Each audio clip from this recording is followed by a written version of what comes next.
สบายดีมื้อนี้เราจะไปเลี้ยงเป็ดเนาะ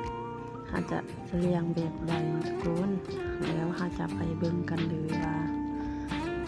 นี้จะเป็นยวกเนาะยวกที่เราจะซอยแล้วเราก็จะพักเป็นตอนน้อยๆเนาะแล้วเราจะมาใส่คุ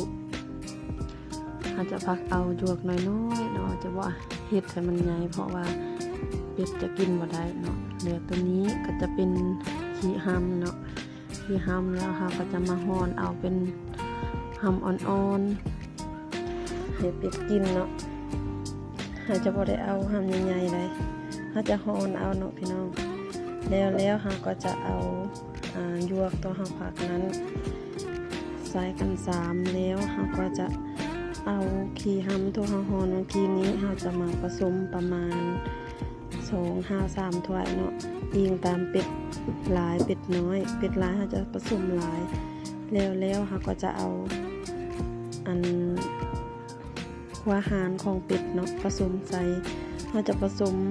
มียวกแล้วก็ขี้ห้ำแล้วก็หัวอาหารเนาะแล้วเราก็จะมากระลนให้มันเข้ากันแล้วเราก็จะเอานำเทลงไปเนาะแล้วเราก็จะกระลนอีกเนาะเพื่อให้มันเข้ากันดีเพื่อให้เป็ดของเรามันกินง่ายเนาะนี่แล้วเราจะเฮ็ดแบบนี้หลังจากนั้นแล้วเราก็จะไปเกลือเนาะนี่เราจะขังเป็ดไว้ในโครงเนาะแล้วเราก็จะมาเปิดคอกเป็ดเนาะเบิ่งเป็ดก็ดีใจแฮงเนาะแล่นนำเจ้าของเลยอยากแฮงเนาะพี่น้องเป็ดเฮานี่ลายเกลายวาเนาะนี่ก่อนเราจะเกลือเราต้องเอาตีนยางรถหันเนาะรักษาก่อนเลยจึงใส่อาหารลงไปเบิ่งญาติกันกินคือสิเซฟแห้งเนาะพี่น้องเบิ่งแล้วตะมวนตะคักวิธีการเลี้ยงเป็ดของเราเนาะนี่แล้วเราจะมาใส่เบิ่งเป็ดของเรากับญาติกันกินเนาะว่าเป็ดน้อยเป็ดใหญ่ญาติกันกินเนาะพี่น้อง